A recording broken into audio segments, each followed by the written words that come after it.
Hello, everyone. My name is Adam Williams. I'm being joined by a partner in crime on the real estate and retail world in Charlotte, one Jason Thomas. You guys know him. You love him. Many of you love him. He is a great voice for all things Charlotte, especially as it relates to urban Charlotte, especially as it relates to retail, and his views on what's going on, whether he likes it, whether he hates it.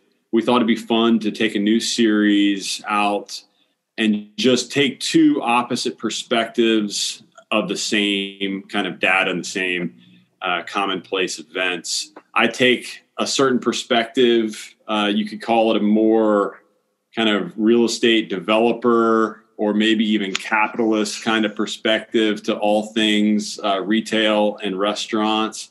Jason takes more of how would you consider your perspective? I don't want to put words in your mouth. A consumer, straight first and foremost, is I live here and my job isn't in the real estate industry, so I just consume. Right. So he's a little bit less biased. He doesn't take the how much is. I see dollar signs when I see all these things, and Jason seems to take a little bit more of a user perspective. So we thought it'd be fun to come on here, have a discussion, try to do it every week. We'll see how it goes.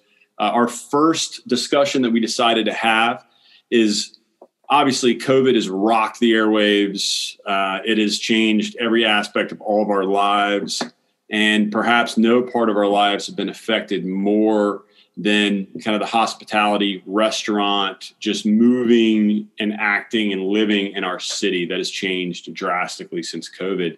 So we thought we would take kind of a contrarian perspective and ask, are more restaurants opening than closing so far during COVID? And I'm going to let Jason kind of take a stab at why we thought this was a topic that was worth discussion, and let him talk about some of the new shiny toys that have come to the Charlotte market. Yeah, and for me, this was really the first topic that came to mind because over the last couple months, I've noticed a ton of not only places opening, but really, really good places opening. And sorry to people that I leave out, but just good places like MOA, Uptown, Vana, Petty Thieves Brewery, the Food Hall, Camp North End.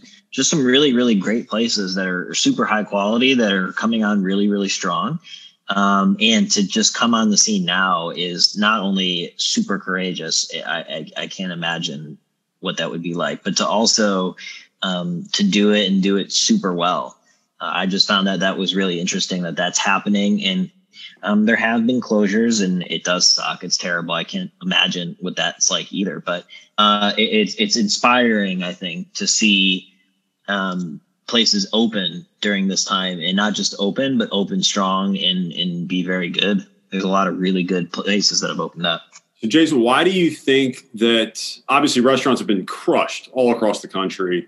What do you think it says about Charlotte that we still have so many of these restaurants opening in what could be described as certainly the worst time to open a restaurant since the Great Recession? I think first off, it says that there's still a demand for it. As people have in phases have gotten farther along, there's clearly, especially in South End for better or worse, clearly people that want to go out and get out of the house or apartment or townhome. I think it says that the market is strong and that there's still demand for it. And as things continue to move towards normalcy, that there's still the need for new restaurants and frankly more restaurants in bars and even shopping and all that kind of stuff too. Well, luckily I read somewhere that COVID doesn't exist in South End. So that's been really helpful for those guys. It actually stops on the light rail and it doesn't exist. I can tell you from a consumer perspective and from a business perspective, I have a lot of projects going on in South End. Obviously everything stopped completely when stay-at-home happened, but I can tell you that South End is already rebounding, both from a consumer perspective. Yeah, it doesn't take a long walk past. Let's talk about some more restaurants: Stir, North, Flower Child, Silver Lake Ramen, new opening that opened literally 2 weeks ago. Snooze in South End opened earlier this week. It is booming. And I do think some of that is related to kind of the age discrepancy as it relates to COVID. I mean, obviously younger people seem to have a lot higher pain threshold as it relates to COVID than certainly the older folks.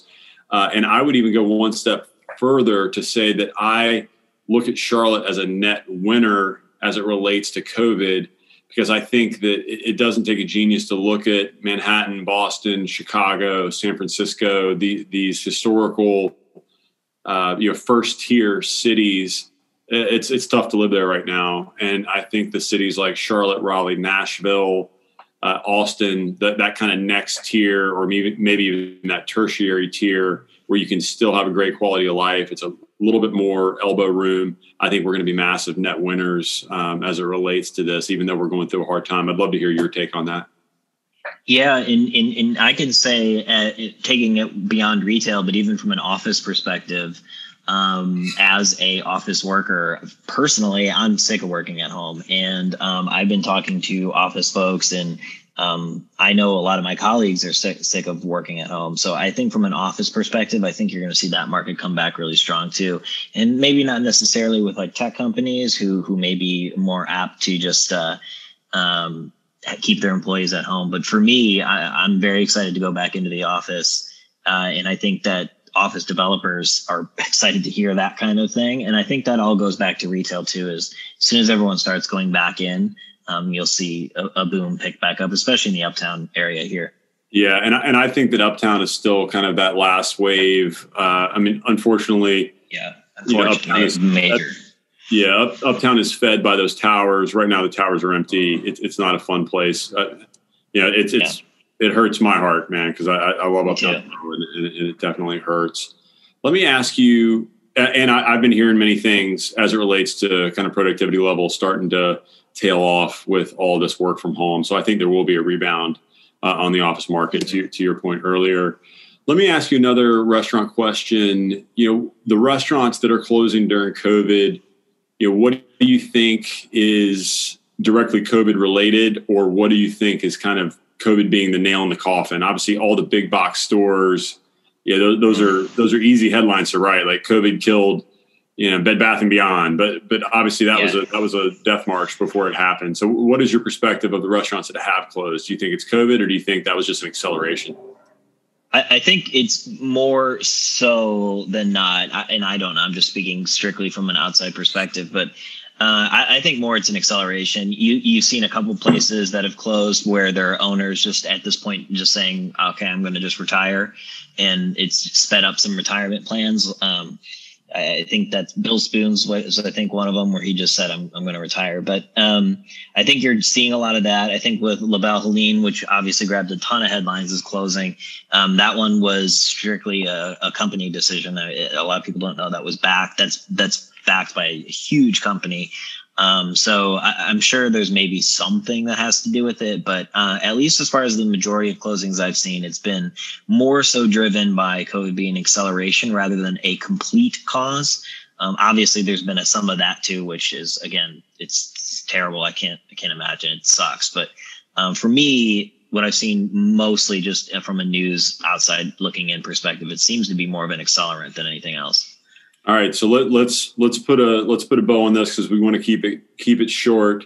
So COVID openings, and check me because I'm going to miss a couple. Vana, Ruby Sunshine, Moa, Bargarita, Petty Thieves, Silver Lake Ramen, Snooze, all the stuff at Optimus that has opened, Harriet's, Suarez, Boxcar, Food Hall Camp North End, Salty Parrot, which I don't even know, The Degenerate, another Lincoln Pen, Goodwurst, Summit Seltzer, Grand Bohemian, Stir, Restoration Hardware, which that restaurant is bananas if you haven't been there. So, I mean, I think of a lot of reason for positivity for Charlotte. I'm certainly positive. Obviously, hope Uptown bounces back, but positive for the region in general.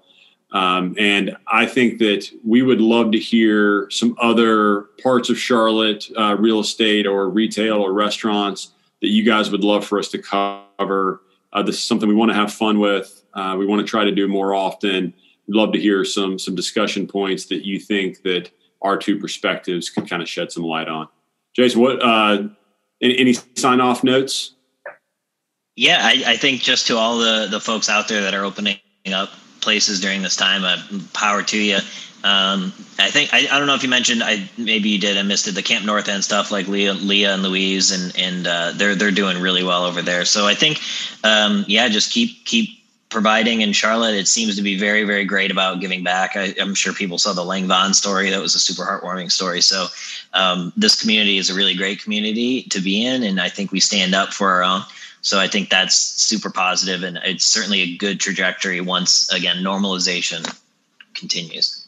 Awesome. Jason, thanks for coming on. Always fun. Let's do it again soon. And like I said, guys, let us know something else that you think we could have some fun with, bantering back and forth. My name is Adam Williams. Thanks for listening.